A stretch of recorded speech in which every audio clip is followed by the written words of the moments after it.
I'm here on the Lancaster County Valley here in the periphery of Lincoln, Nebraska on the prairie. And today I wanted to talk about some of the history in this area and how it relates to the hominids that live here.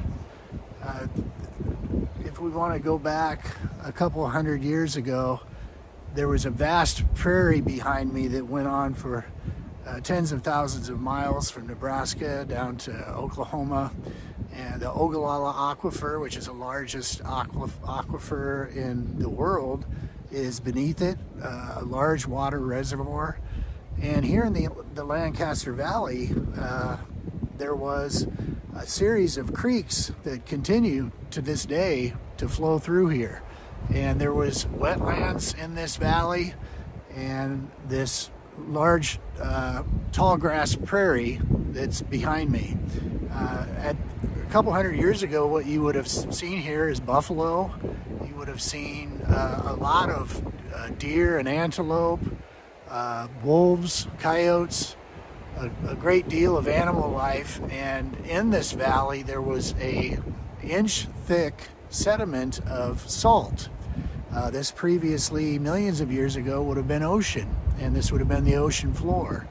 So this salt drew a lot of the animals here, and including the large herds of buffalo that were in this area.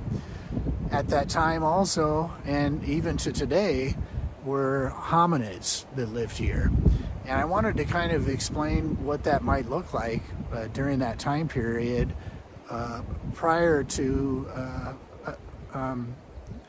the city that is here now. There was Native American villages that would come along these creeks that flowed through the wetlands and marshes that are in this valley.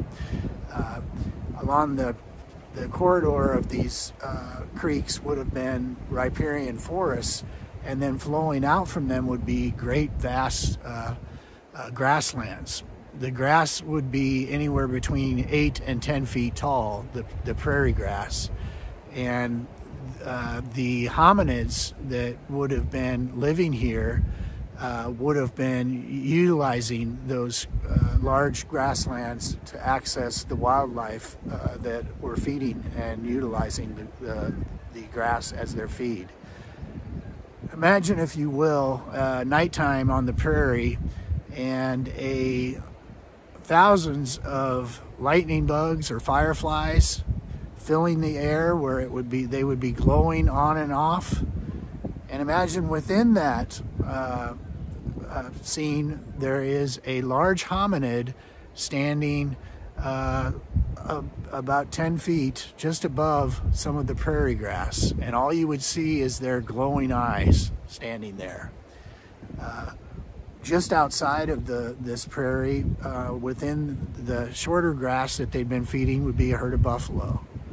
And in one quick motion, this hominid could jump through the air 40 feet, land on that bull bison, in the same instant striking it with a death blow to the back of the neck, and then using its other arm, lifting the head up and decapitating that large male bison, then taking it back into the tall grass with its glowing eyes, ambulating through the grass to its underground cave system in this karst system that are caves.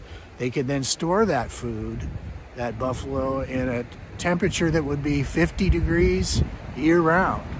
And so the buffalo would be their prey. They would be able to take them very quickly in that environment. And because of their ability to have eye glow, bioluminescent eye glow, they could navigate these high prairie grass and descend back to their cave. These caves were made from the flooding of the creeks that would come through here, these marshlands. They would wash out the Dakota sandstone, create caves, and the hominids would be using those as their place to live. Another interesting fact about this, one of the reasons they thought a quadruped like hominid began walking more upright was something like tall grass, to be able to see the tall grass and see its prey or see predators coming. This would have occurred millions of years ago. I believe these hominids predate us by a very long time, and this is just an example of what that would have looked like several hundred years before this is now the city of Lincoln. As we fast forward to the 1950s, one of the interesting sightings that occurred in this area was by a convicted mass murderer, Charles Starkweather. He lived along the Soule Creek, which is one of the main river that flows through this valley that all of the creeks flow into. It flows through the valley and towards the Platte River, which then flows into the Missouri River as it goes east.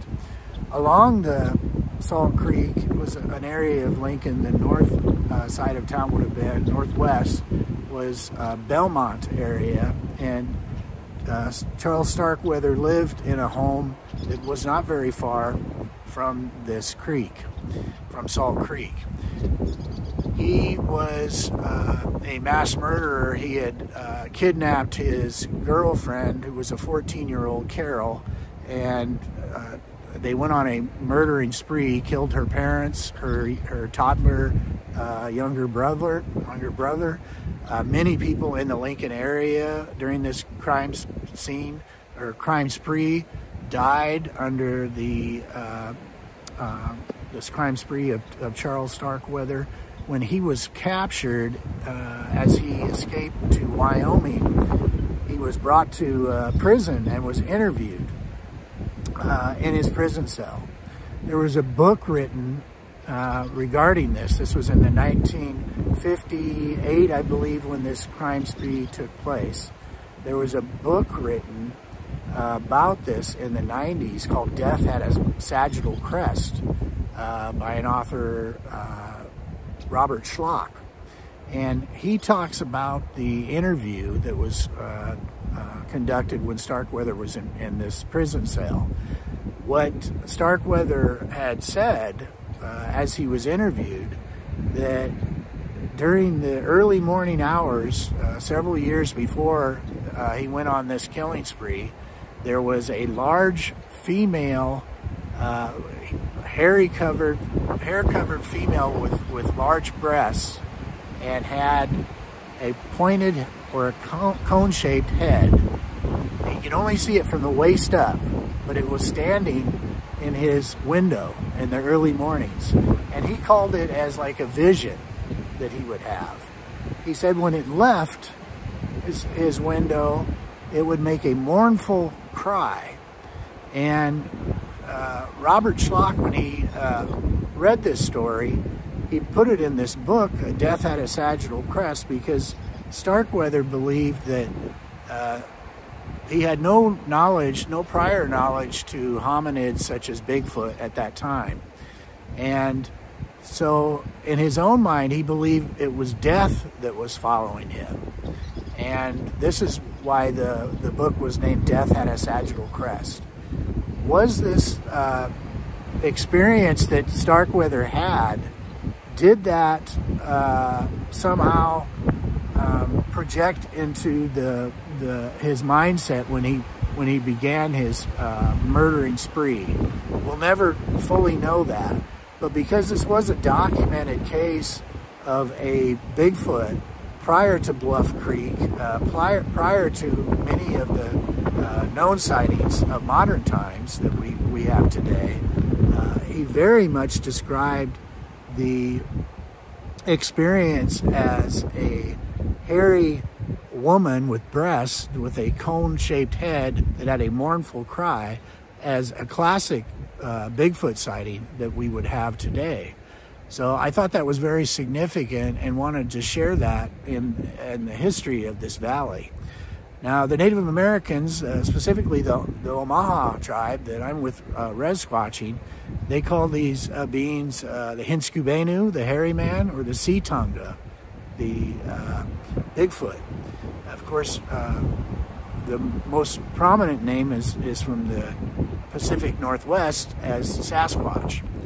Now, these beings are still here today, and they still live very much the same way that they did hundreds and thousands of years ago. A lot of the wildlife is not here that they predated on, but they do still live in these karst cave systems, and they have an omnivorous appetite to eat a variety of plant life and animal life, that they have sustained themselves in this urban periphery for up until the modern times today.